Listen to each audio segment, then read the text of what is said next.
Good morning, Malta and Gozo, and welcome to another edition of Lovin Daily. I'm your host, Jonathan Chilia, joined by my co-host, JP, and here are your headlines for today. Malta's schools reopened today, despite two-day teachers' strike. 4 arrested after shooting incident in Bormla. Maltese American politicians speak out after pro-Trump riots sees 4 dead at Capitol Hill. Police superintendent suspended after failing cocaine test.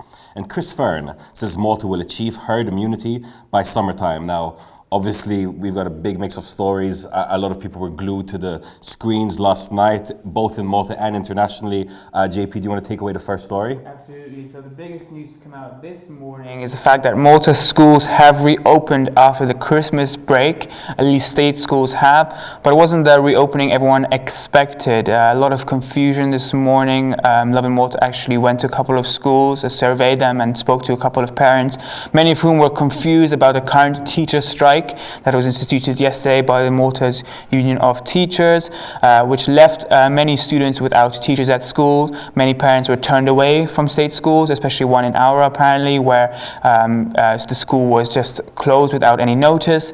As a result, many parents have been left confused, frustrated as well. I think it's the last thing they expected, hoping to return to school and get their kids back into school so they can obviously go on with their jobs and their day, and to find out that the schools are either closed or that the parents or that the teachers aren't in because they're on strike.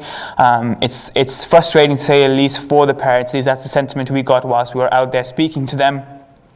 Especially when you consider that, according to health authorities, schools are safe to reopen. Obviously, yesterday, Superintendent of Public Health, Charmaine Gauci, said at a press conference that schools are safe to reopen, that they believe education can go ahead, despite the fact that Malta did record its highest single-day rise of COVID cases yesterday at 224. John, what do you make of all this? I mean, it's exactly as you said, JP. There's a massive divide right now between the teachers, the unions, the parents, as well as authorities, both health authorities as well as education authorities. It's important to note that Education Minister Justine Caruana, spoke out about this, and she said, quote, "We work hand in hand with health authorities and act according to their advice, and they did not advise us to close schools. So as far as the government's concerned, it should be business as usual. We should be going back to schools." Honestly, though, I just feel for the parents, as well as the teachers. Teachers I know have been planning to go back to school. They've been getting their lessons planned. They've been seeing what's going to work in this obviously awkward and problematic COVID-19 pandemic. Parents have probably, were waiting for a bit of leeway when it comes to having somewhere to keep their kids while they go to work. So I can't even imagine the frustrations they must be seeing. Now, this is a 2-day strike. So we'll definitely have to see how this develops tomorrow. And later on today, we will be releasing a video where we spoke to some teachers as well as parents on the scene, so stay tuned for that. Moving on to the next story, also another crazy incident that happened yesterday. I mean, it seemed like yesterday evening everything started popping off. 4 people have been arrested following a shooting in Bormla. The 4 men, 2 of them Maltese nationals, 2 of them foreigners, were arrested following the incident which took place in Triidea in Bormla. The incident happened at about 9 p.m. and it seems that one of the men actually shot a bullet into the ground during an argument that broke out among the 4 men. When police arrived on the scene, they also found a knife on one of the men. However, no one was injured in this, so let's hope it was just an incident of someone, losing his mind a little bit and trying to be a bit like a bully. Don't do that. Definitely don't do that. If you're arguing with your friends and you have a gun on you, you're already in a very strange position.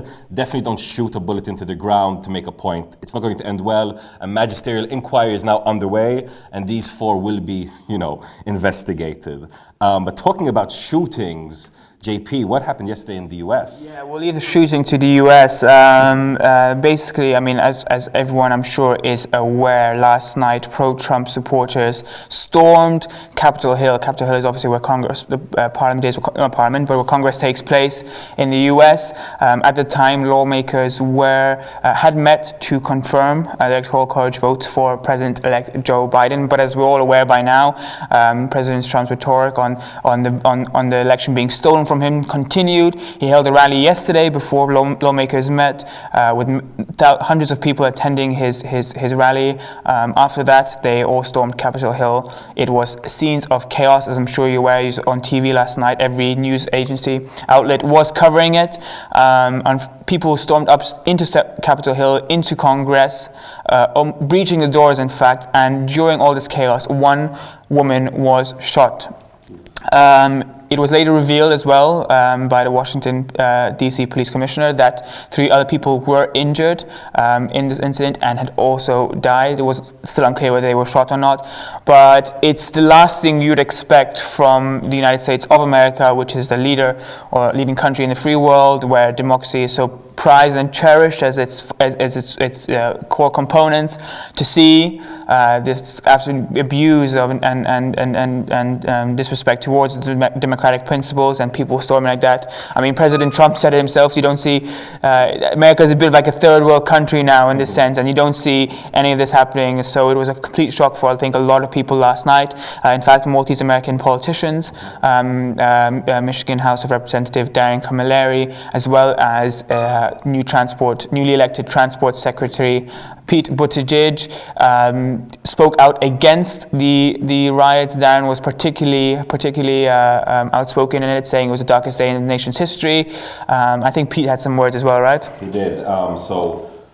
Transport Secretary Pete Buttigieg said, quote, "Words have consequences, especially the words of a president and its allies."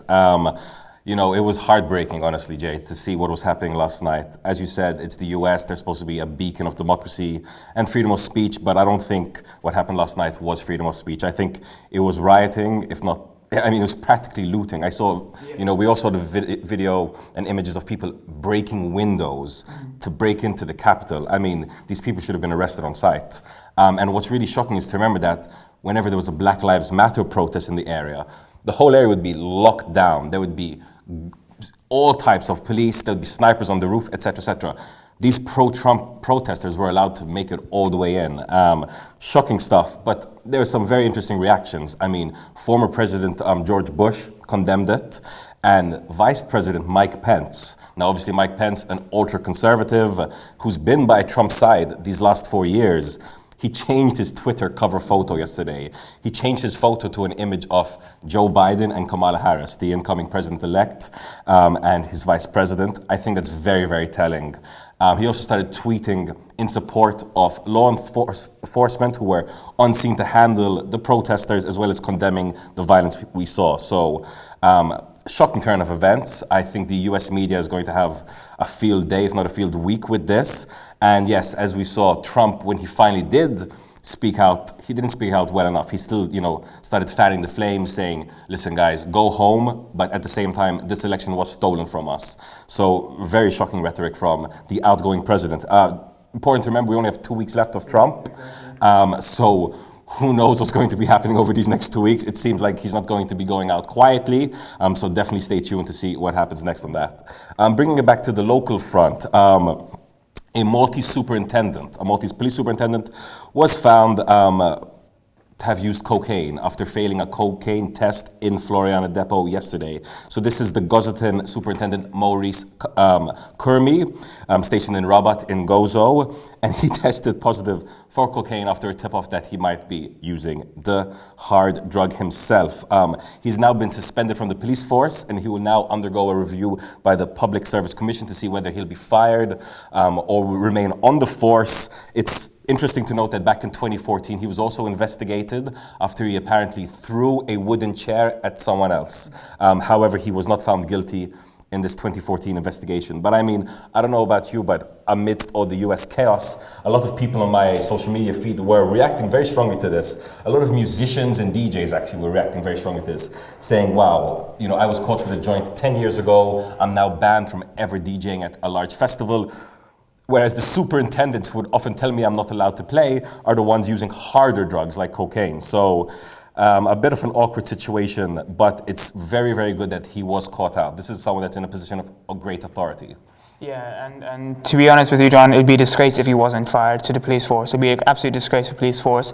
I think, Police Commissioner Angela Ghaffar has taken a stern approach to his police force, and hopefully this sees justice being done. But he's not the only police officer in Malta to have been caught with cocaine. This has happened in the past, but obviously we hope that it doesn't happen in the future. Moving on to our last story of today, Health Minister Chris Fearn says Malta will achieve herd immunity against COVID-19 by the summertime. This was announced yesterday at a press conference delivered by the Deputy Prime Minister himself, in which he announced that Malta would be receiving the Moderna vaccine pending EU approval, which happened just minutes after. So Malta now will be receiving both the Moderna and Pfizer vaccine, the combination of which will see the country achieve herd immunity by summertime, according to the Deputy Prime Minister. This is obviously just taking into consideration the Pfizer and Moderna vaccine, which Malta will be receiving a total of 770,000 by the end of 21. But also we have to take into consideration the fact that there are many vaccines out there pending approval, pending EU approval, including AstraZeneca and CureVac. Once those vaccines are approved, which we will expect over the next few weeks, the EU member states, including Malta, will receive doses of those vaccines. So essentially, as Deputy Prime Minister Chris Fearn said, this will expedite or shorten our COVID-19 timeline, meaning we should hope to achieve herd immunity before summertime, given that we do approve more vaccines. But as it stands now, with both Moderna and Pfizer, Malta will achieve herd immunity by summertime, and we will have a total of 770,000 doses of the vaccine by the end of 2021. This is a major update to Malta's inoculation strategy. Now we have 2 different vaccines to be used on the island, and another update that was mentioned yesterday is that Malta expects all vulnerable people to be vaccinated by May. So we now have a bit of a timeline. May is not that far away. So to think that all the vulnerable people in Malta, that's elderly people, frontliners, doctors, etc., will be vaccinated, inoculated by May, that gives us a bit of a sense of kind of where the government's seeing these vaccinations going, where the strategy will be laid out. As you said, there are hundreds of thousands of doses earmarked for Malta on the way here. So, if we do achieve herd immunity by summer, that would be a great way to finally see an end to this long-standing pandemic that has racked the nation as well as the world. On that note, both from myself and JP, have a day full of lovin'.